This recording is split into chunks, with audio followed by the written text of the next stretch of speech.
Assalamualaikum warahmatullahi wabarakatuh. Bismillahirrahmanirrahim. Alhamdulillahi rabbil alamin.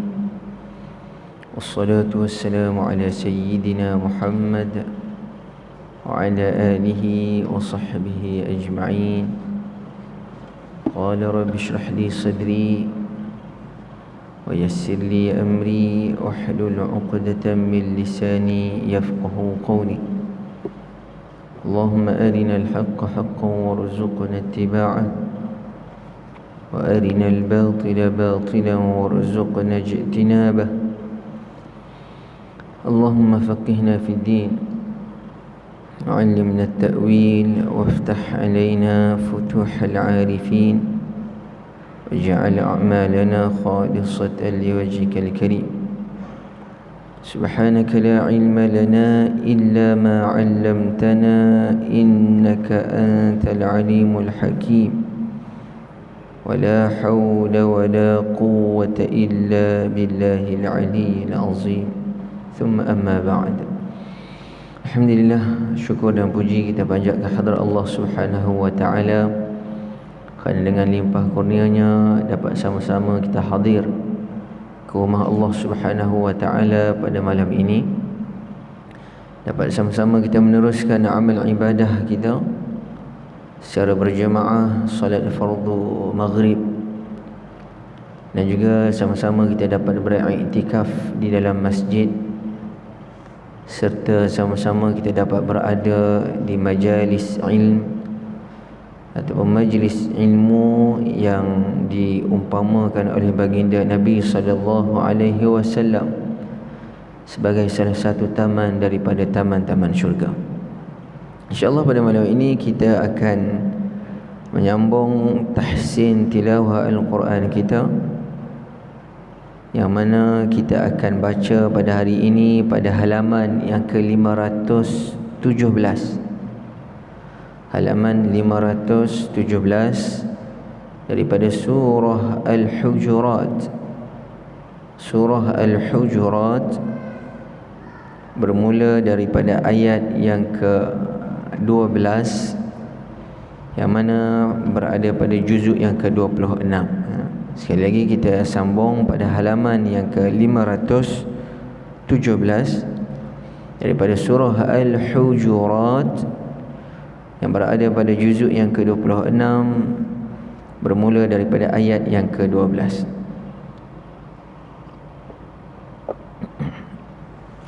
Pada hari ini antara ayat yang kita sama-sama akan bacakan berkisar berkenaan dengan sangkaan buruk yang dilarang di dalam agama, dan kita dituntut untuk mengelakkan diri daripada bersangka buruk dengan orang-orang, khususnya orang-orang yang baik, orang-orang yang dekat dengan Allah Subhanahu wa ta'ala, dan secara umumnya kepada manusia keseluruhannya.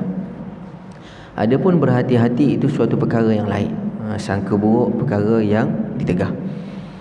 Dan seterusnya Allah Subhanahu wa ta'ala juga sebut dalam ayat yang kita akan baca pada hari ini berkenaan dengan asal kejadian kita manusia ini daripada benih yang satu, iaitu daripada atuk kita, daripada diri yang satu, yakni atuk kita Nabi Adam alaihissalam.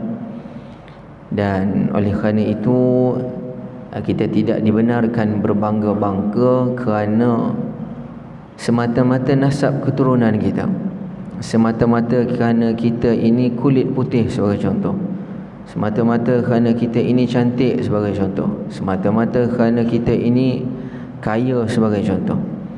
Kerana di sisi Allah Subhanahu wa ta'ala, Allah Ta'ala tidak melihat semua itu. Allah Ta'ala hanya melihat kepada hati kita, ataupun disebutkan kepada taqwa kita.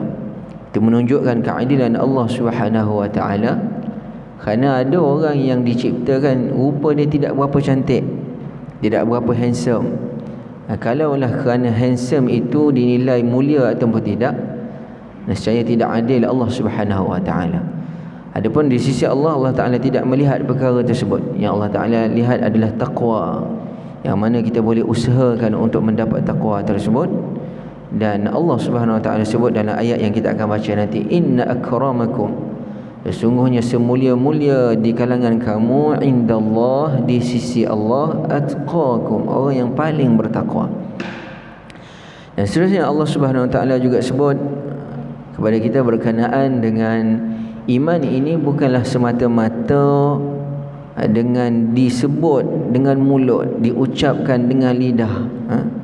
Adapun iman yang sebenar adalah apa yang diiktikadkan di dalam hati dan apa yang keluar daripada lisan dia, dan juga apa yang diamalkan dengan tubuh badannya. Bukan semata-mata dia cakap saja, saya beriman, lihat apa amalan yang dia buat. Dan seterusnya Allah Subhanahu Wa Taala juga sebut dalam ayat yang kita akan sama-sama baca ini berkenaan dengan hidayah, petunjuk, taufik adalah semata-mata daripada Allah Subhanahu Wa Taala. Kurniaan Allah Subhanahu Wa Taala tidak menjadi hak bagi sesiapa pun untuk memberi hidayah, tetapi ia milik Allah Subhanahu Wa Taala. Oleh kerana itu tugas kita sebagai hamba Allah hanya mengajak manusia, menunjukkan manusia ke jalan yang betul, ke jalan yang lurus. Adapun tugas memberi hidayah adalah milik Allah Subhanahu Wa Taala. InsyaAllah kita lihat dari segi bacaan. Okey, ayat yang pertama Allah Subhanahu Wa Taala sebut, ayat yang ke-12 ini kita detailkan sedikit. Allah Taala mulakan dengan ya ayyuhallazina amanu. Sebagaimana yang kita sebut sebelum ini, di dalam Al-Quranul Karim bermula daripada juzuk yang pertama sehinggalah ke akhir Al-Quran, Allah Subhanahu Wa Taala ada mulakan beberapa ayat dengan ya ayyuhallazina amanu. Disebut oleh para ulama lebih kurang ada 89 ayat yang Allah Taala mulakan dengan ya ayyuhallazina amanu. Dimulakan yang ayat yang pertama, ya ayyuhallazina amanu la taqulu ra'ina. Kalau kita masih ingat, pada juzuk yang pertama itu Allah Ta'ala mulakan ya ayyuhallazina amanu la taqulu ra'ina. Ayat ini menceritakan tentang adab kita terhadap baginda Nabi sallallahu alaihi wasallam. Baginda Nabi adalah orang yang tinggi kedudukannya, mulia di sisi Allah Subhanahu Wa Ta'ala, lebih mulia daripada segala apa yang telah Allah Ta'ala ciptakan, lebih mulia daripada arash, lebih mulia daripada syurga, iaitu baginda Nabi sallallahu alaihi wasallam. Dan kita disuruh untuk beradab dengan baginda Nabi SAW sama ada ketika dia hidup ataupun setelah kewafatan baginda Nabi SAW. Dan ayat yang terakhir Allah Subhanahu Wa Taala sebut tentang ya ayyuhallazina amanu, iaitu yang terdapat pada juzuk yang ke-28. Allah Ta'ala menyuruh kita tubu ilallah, bertaubatlah kamu kepada Allah Subhanahu Wa Taala.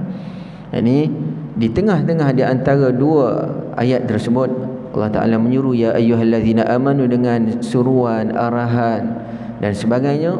Yang ini disebut oleh para ulama, kita berada di antara adab kepada baginda Nabi SAW dan bertaubat memohon keampunan kepada Allah Subhanahu Wa Ta'ala. Kepada hari ini Allah Subhanahu Wa Ta'ala sebut ya ayyuhallazina amanu, ayat yang biasa. Cuma kita lihat dari segi tajwid, ya ayyuha itu adalah kita panggil mad jaiz munfasil. Biasanya mad jaiz ini kita lihat huruf mad bertemu dengan hamzah dan ia melibatkan dua perkataan. Yakni huruf mad berada di akhir perkataan pertama dan setelah itu di awal perkataan kedua adalah huruf hamzah. Itu kita panggil mad jaiz munfasil. Adapun pada perkataan ya ayyuhallazi, kita lihat seolah-olah ianya satu perkataan. Tetapi hakikatnya ia adalah dua perkataan, cuma ditulis dengan satu perkataan. Ya satu perkataan yang lain, ayyuha perkataan yang lain. Cuma dalam resam Osmani digabungkan tulisan tersebut. Oleh kerana itu hukum dia mad jaiz munfasil.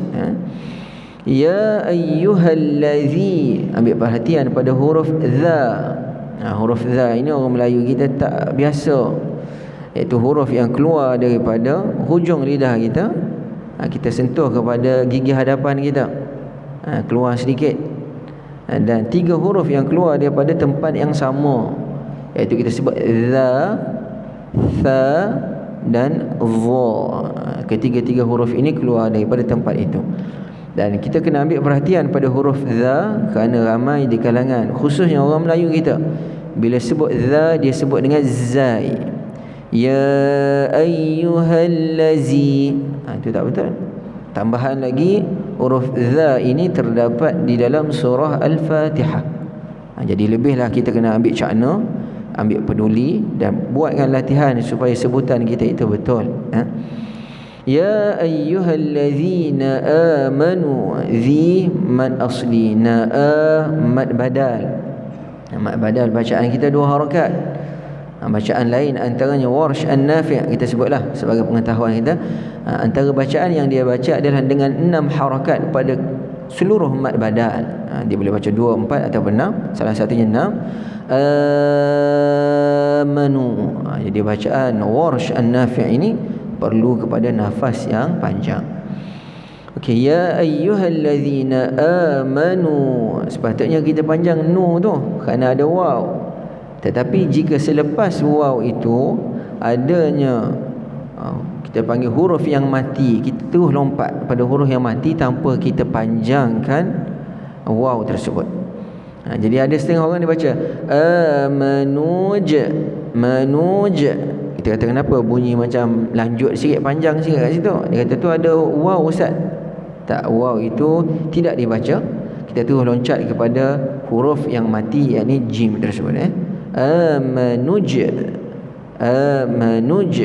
Terus tanibu, lantun dengan jim, qalqalah sughra. Tanibu, kita panjanglah, kerana tak ada huruf mati selepas dia. Kathira, kita jumpa huruf yang kedua yang keluar daripada hujung lidah dan gigi hadapan kita, yakni huruf tha, yang mana ada setengah-setengah pembaca Al-Quran menyebut huruf tha ini dengan dia sebut sin. Ijtanibu kasiran, itu lain. Kita kathira, kathira. Kathiran kita dengar. Bagaimana kita cam dengar? Bila kita lihat tanwin di dalam Al-Quran, tanwin ini bahasa Arab, bahasa Melayu dia panggil baris 2. Baris 2. Bila kita lihat baris 2, yakni tanwin ni apa? Ganti daripada nun.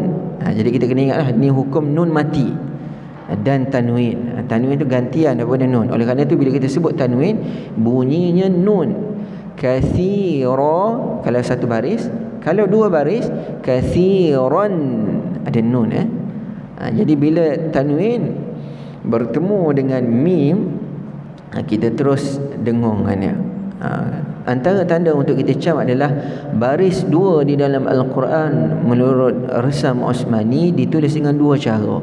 Pertama, ianya tidak selari. Yang atas tu kalau kita perasan ke kanan sedikit, yang bawah itu ke kiri sedikit, menunjukkan bahawa ianya kena dengung. Gunnah itu kena lama kan.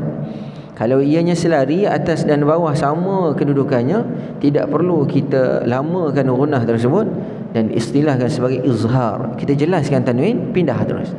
Ini kena lamakan. Okey, di sini kita lamakan kerana ianya tidak selari. Kemudian kena lihat yang kedua, apakah huruf yang kita jumpa setelah tanwin, yakni huruf mim. Bila jumpa huruf mim, terus masuk ke dalam mim. Kathiran, tahan terus pada mim. Kita panggil idgham ma'al ghunnah, yakni masukkan. Idgham ni masukkan. Apa yang kita masukkan? Tanwin. Tanwin tu apa? Bunyi nun. Masuk ke mana? Ke dalam mim. Ma'al ghunnah, beserta dengung pada mim. Kathiran, lamaannya. Ada setengah orang dia tahu dengung ni, tapi bila baca dia tak dengung. Kenapa? Biasa baca tak dengung. Kita kata innallah, dengung sikit. Dia pun innallah, kat depan nanti jumpa innallah, dia tak dengung. Kenapa? Dah biasa baca tak dengung. Itu kena latih lah. Kathiran minadh-dha, ini huruf tebal za, dan ianya keluar daripada hujung lidah kita. Kemudian pangkal lidah kita yang dekat dengan kita punya anak tekak itu kita kena angkat sikit. Sebab tempat dia sama dengan za, za, za, tebal. Minadh-dhan, dengung nun sabdu. Okey. Kalau tak sempat boleh berhenti kat situ. Minadh-dhan. Kalau kita sempat habiskanlah sampai ism. Minadh-dhan semua dengar tu, nun sabdu wajibul gunnah. Inna ba'dadh-dhann dha tebal. Dhann dengan nun ni kemudian tutup mulut. Dia agak sukar sedikit kerana kita perlu matikan dua huruf. Pertama kena matikan sa, yang kedua kena matikan mim. Sa itu mati yang asli, memang dia mati pun. Adapun mim itu tidak mati, tetapi dia panggil mati yang aridi, yang baru berlaku. Bila dia berlaku? Bila kita berhenti. Kena tutup mulut. Pastikan bunyi. Dan setengah orang dia bunyi sa saja. Tak tutup mulut. Okey, kita baca dulu. Saya baca dan minta para jemaah untuk ikut setelah itu. A'udzu billahi minasy syaithanir rajim. Cuba.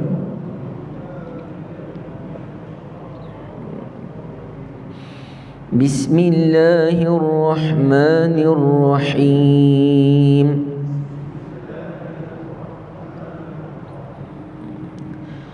Ya ayyuhallazina amanu ijtanibu katsiran minadh-dhann.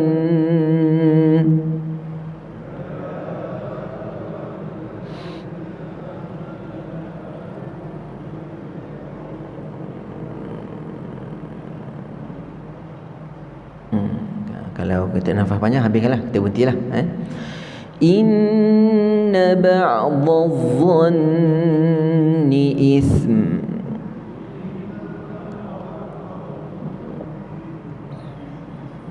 Ism tutup mulut. Wala dua harakat. Tajassasu sin. Bersabdu tu. Bila bersabdu kita kena faham bahawa ada sin yang mati sebelum sin baris atas. Sebelum nak sebut tajassa. Jadi sin itu ada sifat yang kita panggil sebagai as-safir, dan dia juga ada sifat sebagai rakhawah, yang perlu kita beri tempoh sedikit. Kerana bila kita sebut sin, makhraj kita tak tutup rapat, jadi suara kita keluar berjalan okay. Wala tajassasu dua harakat. Wala dua harakat. Ghain tebal. Jangan sebut tu nak kenipis. Tebal. Tabba' terus masuk pada ba yang bersabdu. Ada setengah orang dia baca pada huruf yang begini kerana dia lihat dan dia ingat ba salah satu daripada huruf qalqalah, qutubu jadin, jadi dia pun lantun. Wala yaghtab ba'dukum. Jadi salah bacaan tersebut. Bagaimana kita nak cam? Salah satunya adalah dengan kita melihat mana-mana huruf qalqalah dalam Al-Quran yang mati tetapi tidak diletakkan tanda mati, dia biar kosong, tidak perlu kita lantunkan huruf qalqalah tersebut. Jadi kat sini ba itu mati tapi dia tak letak tanda mati, jangan lantunlah. Masuk terus kepada ba yang kedua. Wala yaghtabba. Jangan tabba, itu tak betul. Kalau dia letak tanda mati, kita lantunkan pada qalqalah tersebut. Okey, ba'dukum dhad, huruf yang tebal. Dukum mim mati, atasnya tidak ada tanda. Itu maknanya kena lamakan pada mim tersebut. Bacaan yang kita terima pada guru, ini rapatkan mulut pertamanya, cuma jangan tekan. Kum, jangan. Tutup je. Kum ba'. Ada setengah guru juga mengatakan buka sekadar selai kertas, yang ini sedikit sahaja. Tapi setengah orang yang nak buka sekadar selai kertas tu, dia buka luas sangat. Ba'dukum ba'. Itu salah. Salah tu. Terlalu luas, tidak betul. Jadi untuk mudah kita tutup pun tak apa, tapi jangan tekankan dia. Kum ba'dha. Dhad itu tebal dan kita berhenti dengan satu baris sahaja. Wala tajassasu wala yaghtab ba'dukum ba'dha.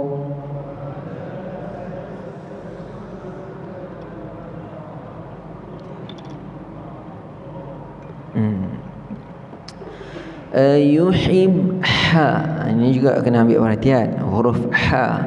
huruf yang keluar daripada wasatil halq, iaitu pertengahan halqum kita. Kerana orang Melayu kita biasa sebut ha bulat tu yang kat bawah sekali.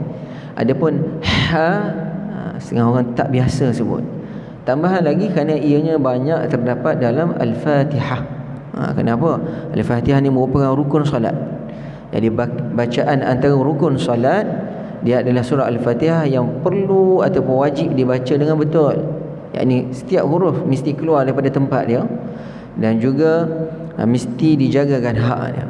Jadi kalau kita letak ayuhibbu tu ayuhibbu, dalam Fatihah pun banyak ha. Okey, ayuhibbu ahadukum, sempit halqum kita tengah. Ahadukum mimati, atas dia ada tanda mati, dia letak.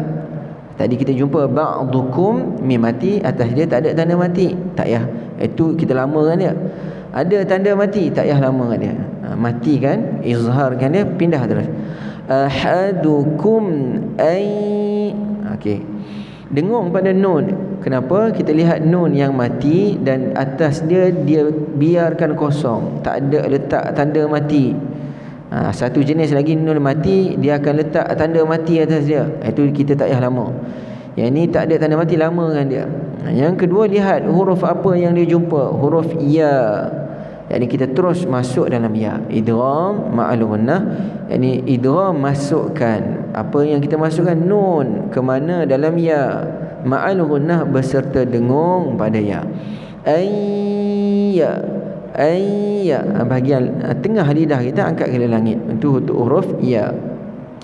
Ya hamzah, ini bawah sekali halqum kita. Setengah orang disebut hamzah ini pergi ke ain. Ya. Ada lagi setengah orang lagi jauh disebut bunyi kaf, yak. Kita hamzah bawah sekali, ya. Ayyakula jelaskan ha. Lahma akhi kha, tebal. Cuma tebal itu yang paling rendah sekali. Huruf tebal dalam Quran ada 7. Apa dia ringkasan dia? Khussa dartin qiz. 7 huruf kat situ. Ketujuh huruf ini ada maratibut tafkhim, disebut ada peringkat-peringkat tebal. Ada yang paling tebal, yang kedua, ketiga, keempat, dan yang paling kurang tebal ya, bukan nipis, kurang tebalnya adalah huruf tebal berbaris bawah. Jadi kita sebut dengan akhi, jangan akhui yang tebal macam tu. Akhi, kurangkan sikit tebal ya. Himaitan, dengung, baris 2 di atas ta, tidak selari. Jadi kita tahu, oh ni dengung ni kena lama ni. Tengok jumpa apa, fa. Jadi dengung itu nipiskan dia, kerana fa huruf istifal. Maitan fa. Ada kadang-kadang kita jumpa huruf yang tebal, qaf, min qa, kena tebalkanlah. Jadi ikhfa ni bergantung kepada huruf yang kita jumpa. Fakarih, jelas ha. Fakarihtumu, jelas ha. Ayuhibbu ahadukum an ya'kula lahma akhihi maitan fakarihtumuh.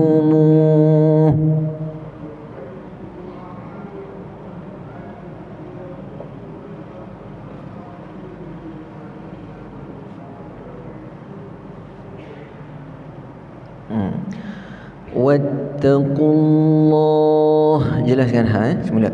Wattaqullah.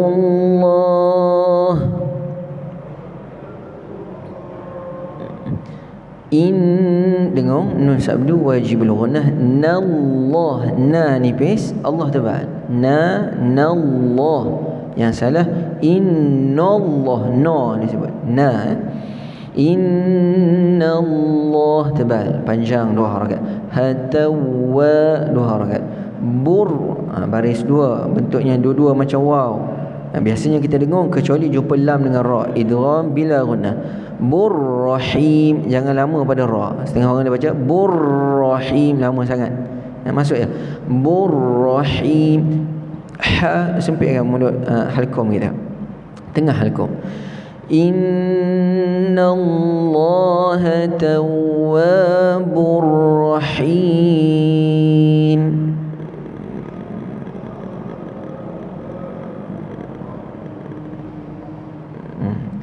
Dalam ayat pertama Allah Subhanahu Wa Taala menyuruh kita orang yang beriman supaya menjauhi kebanyakan daripada bersangka buruk, kerana sebahagian besar daripada sangkaan buruk itu adalah dosa. Dan jangan sekali-kali kamu mengintip ataupun mencari-cari aib orang lain. Mencari apa dia buat dalam rumah, tak boleh. Kalau dia buat secara jahar, secara terang-terangan, tempat awam tu lain. Dia buat dalam rumah, kita pergi letak kamera nak intip apa dia buat, itu dosa. Wala yaghtab ba'dukum ba'dha, dan juga kita dilarang untuk mengumpat orang lain, yakni menyebut apa tentang seseorang, apa yang dia tak suka kalau dia dengar. Kita sebut belakang dia, kita sebut benda yang dia tak suka kat belakang dia, tak ada kat situ, itu dia panggil mengumpat. Kecuali dibenarkan mengumpat ini pada beberapa keadaan. Sebagaimana kalau kita belajar kitab fiqh disebutlah, antaranya jika seorang itu nak mengadu kepada hakim, kena sebutlah, ataupun nak report pada polis. Jadi kalau polis tanya apa yang orang tu buat kat awak, saya tak nak sebutlah, takut mengumpat. Itu tak, kita boleh sebut kerana ada hajat di situ. Dan ada beberapa perkara lagi yang dibenarkan kita menyebut apa yang jika orang yang kita sebut tu dengar dia tak suka, tapi dibenarkan dalam beberapa keadaan. Secara umumnya tidak boleh. Okey, Allah Subhanahu Wa Taala sebut nak supaya kita meninggalkan perkara tersebut. Adakah seseorang kamu ni suka makan daging saudaranya yang mati? Makan daging saudaranya kalau hidup pun kita tak gamak, apatah lagi yang telah mati bangkat, telah mati, makan daging dia. Suatu yang menjijikkan. Fakarihtumuh, Allah Taala tanya itu bukan untuk jawab. Allah Taala kata kamu tidak akan suka, kamu akan rasa jijik pada perkara tersebut.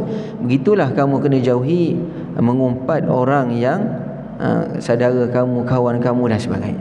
Wattaqullah, dan bertakwalah kepada Allah dengan menjunjung segala titah perintahnya dan meninggalkan segala larangannya, tegahannya. Innallaha tawwabur rahim, sesungguhnya Allah Subhanahu Wa Taala itu Maha penerima taubat. Tawwab kita panggil sirah mubalaghah, yakni Allah Taala ni bukan terima taubat kita sekali, tak. Kalau kita taubat 100 kali pun dia terima, tapi dengan syarat taubat yang sebenar-benarnya. Kita taubat betul-betul pada Allah. Tiba-tiba kita jaga diri kita tak nak jatuh dalam dosa lagi, tiba-tiba terjatuh, kita dikalahkan oleh nafsu, taubat lagi. Jika benar cukup syarat taubat kita, Allah Taala terima.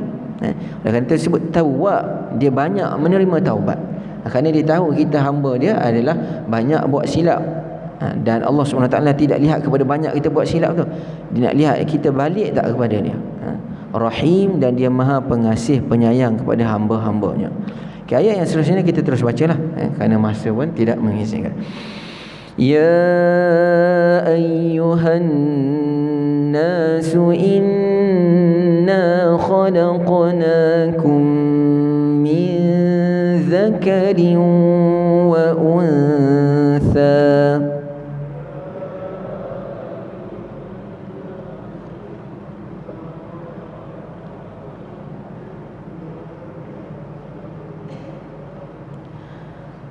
وَجَعَلْنَاكُمْ شُعُوبًا وَقَبَائِلَ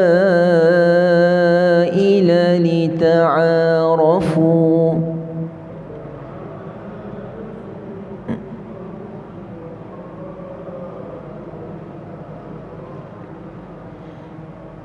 إِنَّ أَكْرَمَكُمْ عِندَ اللَّهِ أَتْقَاكُمْ.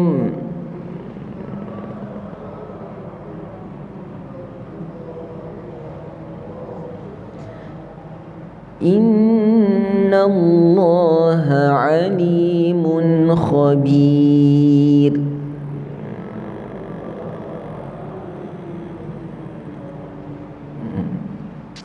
Dalam ayat ini ringkasnya Allah SWT sebut bahawa dia ciptakan kita manusia ini daripada lelaki dan perempuan, daripada diri yang satu, yakni atuk kita Nabi Adam dan juga isterinya Sayyidatina Hawa.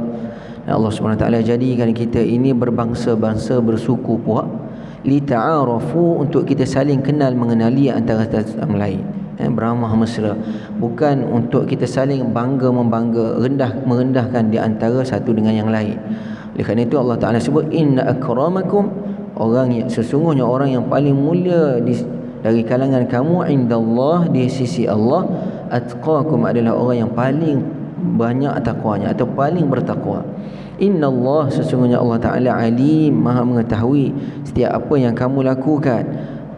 Khabir, dan Allah SWT juga maha mengetahui. Alim dikatakan oleh para ulama mengetahui dengan perkara-perkara yang besar, yang umum pun Allah Ta'ala tahu. Khabir, perkara-perkara yang dakik, yang kecil pun Allah Subhanahu Wa Ta'ala mengetahui. Qalatil a'rabu amanna,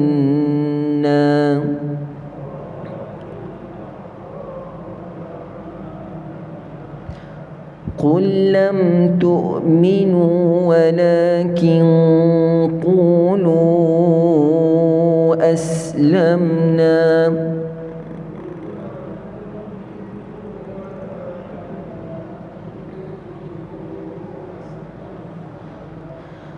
ولما يدخل الإيمان في قلوبكم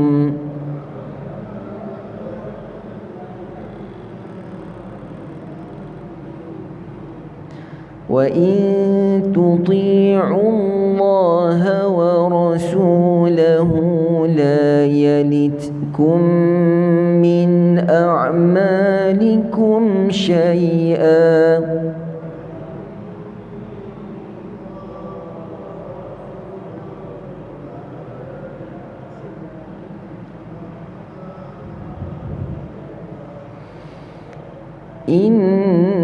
Innallaha ghafurur rahim.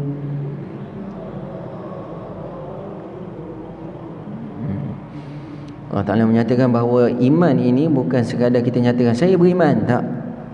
Tetapi apa yang kamu lakukan, ianya i'tiqad, dan apa yang kita zahirkan melalui ucapan kita, dan yang kita buktikan dengan perlakuan kita, dengan anggota badan kita. Adakah kita melakukan ketaatan kepada Allah Subhanahu Wa Taala ataupun sebaliknya? Innamal mu'minuna allazina amanu billahi wa rasulihi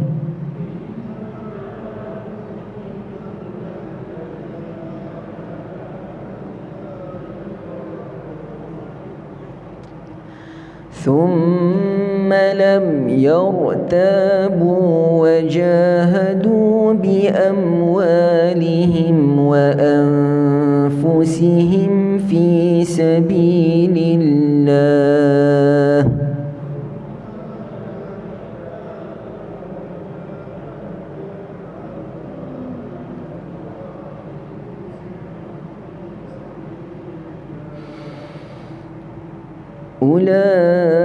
أولئك هم الصادقون.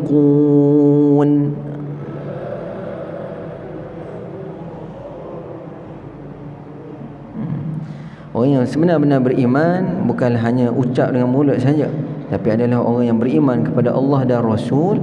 Kemudian thumma lam yartabu, dia tidak ragu-ragu lagi, ini istiqamah dengan perkara tersebut. Bila disebut beriman kepada Allah dan Rasul, bukanlah bererti beriman hanya memadai beriman kepada Allah dan Rasul, tidak kepada malaikat, tidak. Disebut oleh para ulama, ini disebut dalam ayat Al-Quran kadang-kadang ikhtisar, ringkas. Allah Ta'ala sebut beriman kepada Allah, beriman kepada Allah dan hari akhirat, beriman kepada Allah dan Rasul, bukan kata cukup memadai dua itu, tidak. Bila disebut beriman, hakikatnya mesti beriman kepada ke-6 rukun iman.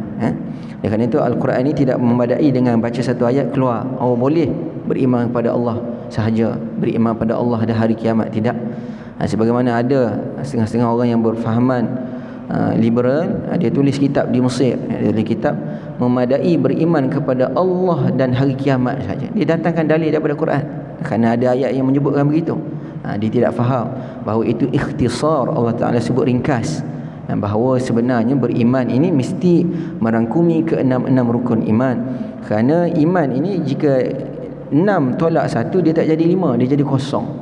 Jadi tidak boleh kita memilih-milih untuk beriman kepada ni, tidak beriman kepada ni, dan mesti beriman kepada keseluruhannya. Okey. Dan Allah Subhanahu Wa Taala sebut, dan orang yang beriman sebenar-benarnya kepada Allah dan Rasul dan kepada rukun iman yang lain adalah antaranya mereka ini tidak lagi syak ragu-ragu, mereka berjihad pada jalan Allah dengan harta benda dan juga jiwa raga mereka. Ulaika humus sadiqun, mereka itulah orang-orang yang benar pengakuan imannya. Ayat seterusnya, qul atu'allimuna Allah bidinikum wallahu ya'lamu ma fis samawati wa ma fil ardh.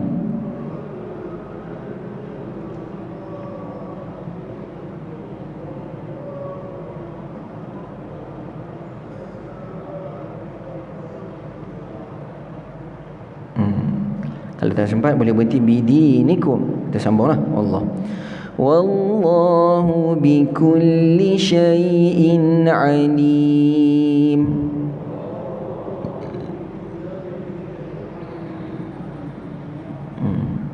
Jadi Allah Subhanahu Wa Taala sebut, katakanlah wahai Muhammad, tidak perlu kamu iklankan kepada Allah bahawa kamu dah beriman, kerana Allah Subhanahu Wa Taala ini mengetahui semua perkara yang berlaku di langit dan di bumi, bahkan di antara keduanya.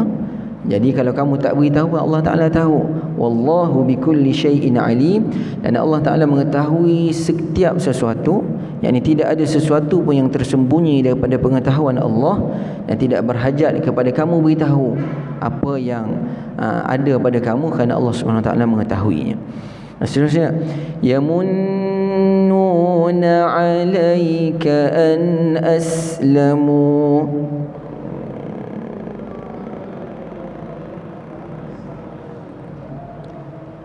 qul la tamunnu 'alayya islamakum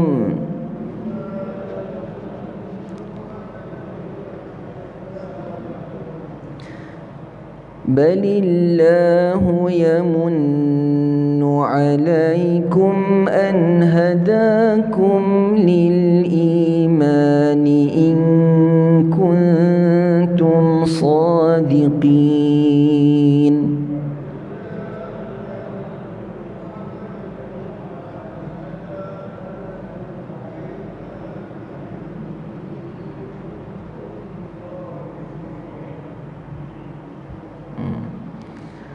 Ada setengah orang menyangka bahawa dengan dia buat baik, dengan dia beriman, dengan dia bantu agama Allah, dia berbudi kepada Allah dan juga Rasul. Sedangkan tidak. Apa yang dia buat itu sebenar hakikatnya adalah bantuan dari Allah. Ya, oleh kerana itu antara satu kesalahan, bila kita buat amal ibadah kita merasakan hebat aku. Tak boleh. Boleh merosakkan amal kita, membatalkan pahala amal kita. Bahkan kita disuruh yakini bahawa apa yang kita dapat buat ini adalah taufik daripada Allah, bantuan daripada Allah. Sebagaimana zikir yang selalu kita sebut, la haula wala quwwata illa billah.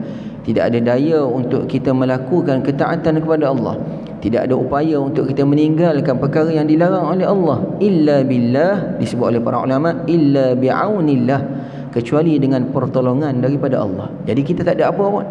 Oleh kerana itu, bila kita dapat buat amal ibadah, bukan kita disuruh untuk bangga, tetapi bersyukur kerana dapat bantuan daripada Allah Subhanahu wa taala. Inna Allah ya'lamu ghaibas samawati wal ardh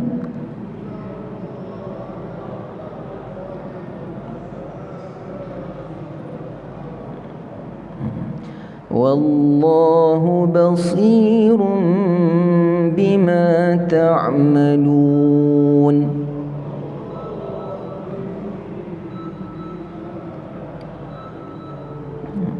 Sadaqallahul azim. Ringkasan daripada apa yang kita baca antaranya adalah kita disuruh untuk menjauhi sikap bersangka buruk dengan orang lain. Adapun berhati-hati itu perkara yang lain. Juga Allah Subhanahu Wa Taala tidak melihat dari segi rupa paras kita, kekayaan kita, pangkat kita dan sebagainya, tetapi yang dilihat oleh Allah adalah takwa kita. Sama-samalah kita berusaha untuk meningkatkan ketakwaan kepada Allah. Oleh kerana itulah dipesan menjadi kewajipan bagi khatib memesan kepada seluruh umat Islam supaya meningkatkan ketakwaan kepada Allah paling kurang sekali seminggu. Dan juga Allah Subhanahu Wa Taala sebut iman itu bukan hanya kita dakwa-dakwa, tapi perlu kepada pembuktian dari segi amalan kita, ucapan kita dan sebagainya. Dan semoga Allah SWT kita jadikan kita orang-orang yang benar beriman kepada Allah, dan juga Allah SWT jadikan kita orang-orang yang bertakwa kepada Allah SWT.